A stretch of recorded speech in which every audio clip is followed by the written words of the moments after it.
Hi, welcome to the Mohua Show.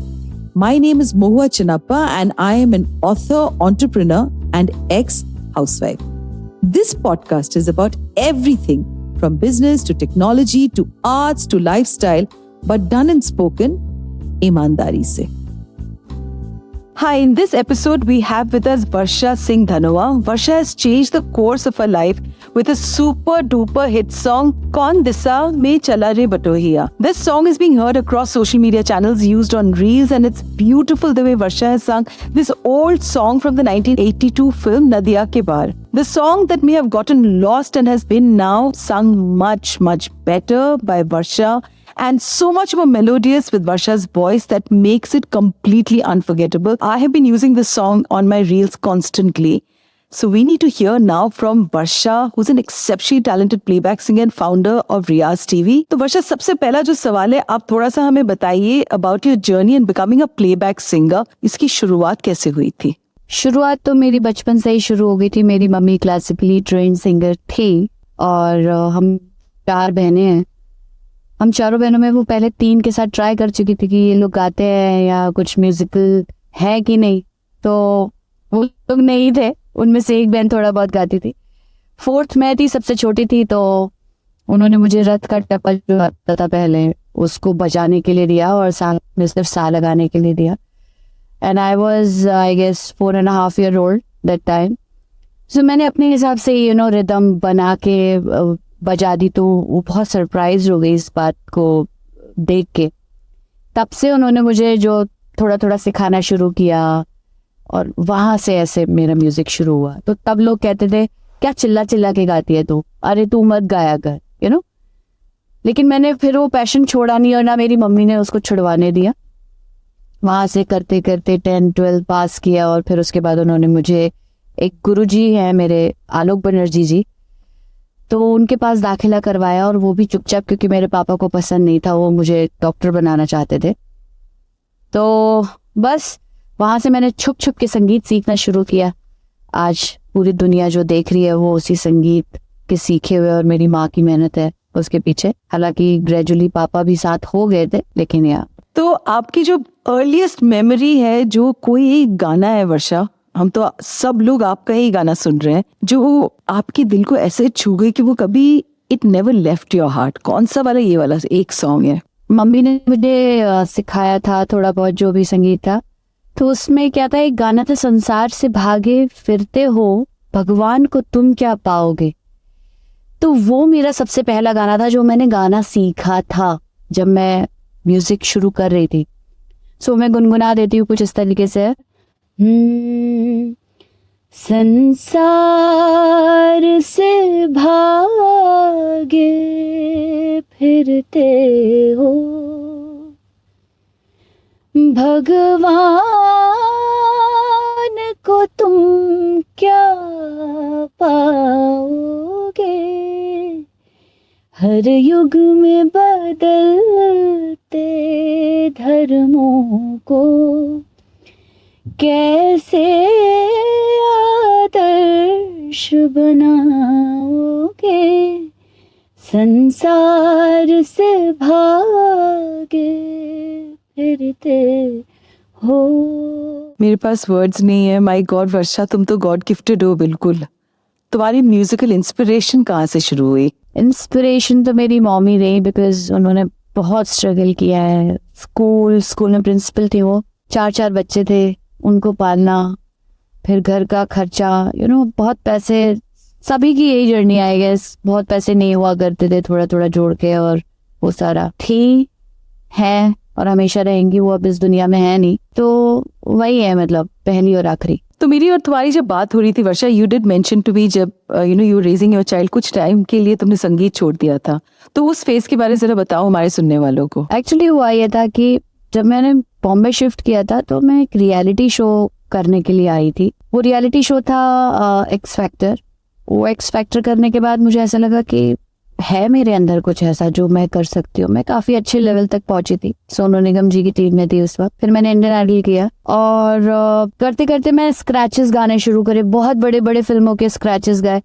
But एक point ऐसा आया जहाँ पर लोगों ने उस वक्त मेरी शादी नहीं हुई थी, और ये कनेक्टेड है इसलिए मैं शुरू से बता रही हूँ। एक पॉइंट ऐसा है कि जहाँ मैं जाती थी लोग मुझे इस तरीके से देखते थे, इस तरीके से कहते थे, अरे ये तो यूपी से आई है, हाँ ठीक है तुम्हारी voice, it's not that outstanding, you know. तो वो सारी चीजें घर करती रही। देन मैं गुरु से मिली, जो मेरे हस्बैंड है। उनसे मिलने के बाद मुझे उन्होंने रियलाइज कराया कि तुम में बहुत पोटेंशियल है वर्षा, तुम बहुत कुछ कर सकती हो। तब मैं एड इंडस्ट्री में मूव हुई, और एड इंडस्ट्री में मैंने जिंगल्स गाने शुरू करे, और फिर मैंने वहां से अपना एक एड इंडस्ट्री में करियर बना लिया। फिर मैंने ये सोचा कि अगर मुझे पूरी दुनिया में अपना नाम करना है, उससे पहले मुझे मेरी फैमिली प्रायोरिटी पे चाहिए, मुझे मेरी एक फैमिली बनानी है।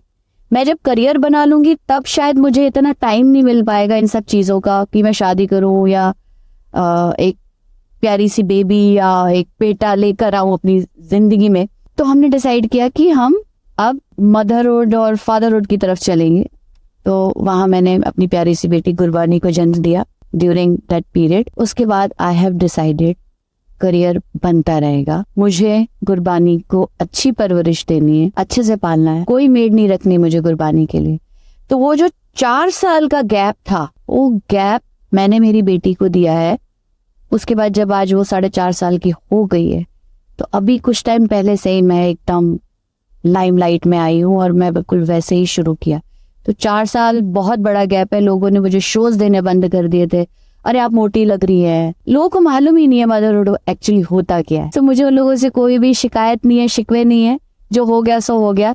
लेकिन इस वक्त वही लोग वाह कर रहे हैं इस संगीत को, जो मैंने इतने प्यार से सीखा है। महसूस तो बंद हो गया है, पता नहीं, मैं ये ऊपर वाले से कह रही हूँ, हाथ जोड़ के विनती कर रही हूँ, मुझे महसूस करवाओ। मैं नंबर 5 पर हूँ ट्रेंडिंग में इंडिया में, बट वो आ ही नहीं रहा अंदर। इतना स्ट्रगल, इतना सब कुछ झेल के जब आए ना, तो वो पता नहीं क्या हो गया, नहीं कर पा रही हूँ मैं महसूस। तो अब मैं क्या बताऊँ इसमें, बस मुझे लग रहा है समथिंग इज हैपनिंग, बस इतना है। हाउ वंडरफुल वर्षा। तो वर्षा, क्या क्या चैलेंजेस आपने फेस किए म्यूजिक इंडस्ट्री में, और उन चीज़ों को कैसे आपने ओवरकम किया? क्योंकि बिकॉज हमारे जो सुनने वाले बहुत सारे बच्चे हैं, यंगस्टर्स हैं, जो म्यूजिक इंडस्ट्री में घुसना चाहते हैं, और आपसे बेहतर कोई नहीं होगा who can explain to them, you know, what is it that they need to keep in mind if they were to enter a competitive industry as playback singing. सबसे पहले मैं जिस माइंडसेट से आई थी, वो माइंडसेट आई एम श्योर 100% उन singers का होगा जिस माइंडसेट से मैं आई थी कि मैं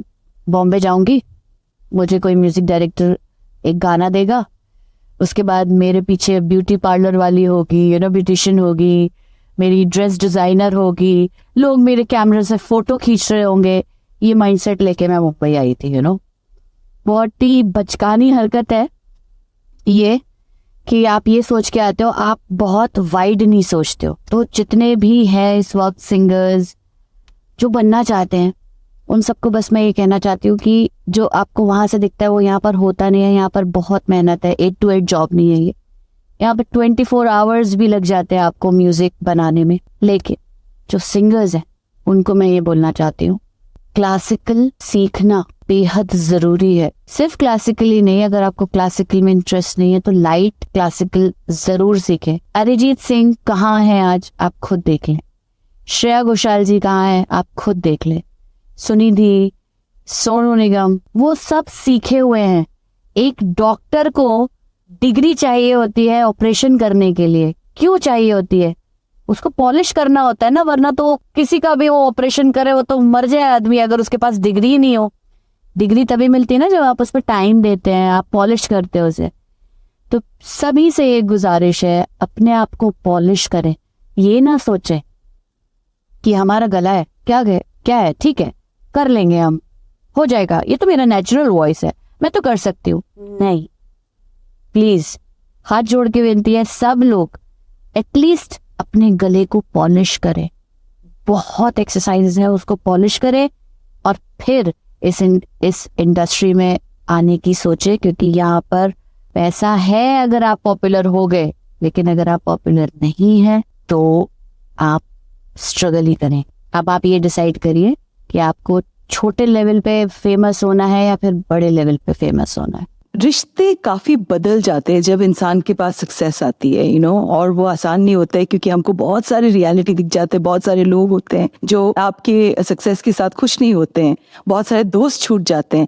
ऐसे कुछ आपके साथ भी हुआ है वर्षा? मैंने तो नहीं छोड़ा है, लेकिन मुझे लोगों ने छोड़ा है। और मैं खुल के ये बात बोलना चाहती हूँ कि मैंने आज अगर मुझे थोड़ी बहुत सक्सेस मिली है, ये बात मैंने आई थिंक कुछ साल पहले ही अपने हस्बैंड को बोल दी थी कि मुझे जब भी मुझे सक्सेस मिलेगी ना, मैं अपने आप को बिल्कुल ग्राउंडेड रखना चाहती हूँ। तो मैं उसके लिए क्या करूँ? उसके लिए मैंने लिटरली मेडिटेशन, सोच विचार की करके रखा है पहले, क्योंकि मुझे मेरी वॉइस पे बहुत ज्यादा भरोसा था है कि मैं एक ना एक दिन तो बनूंगी।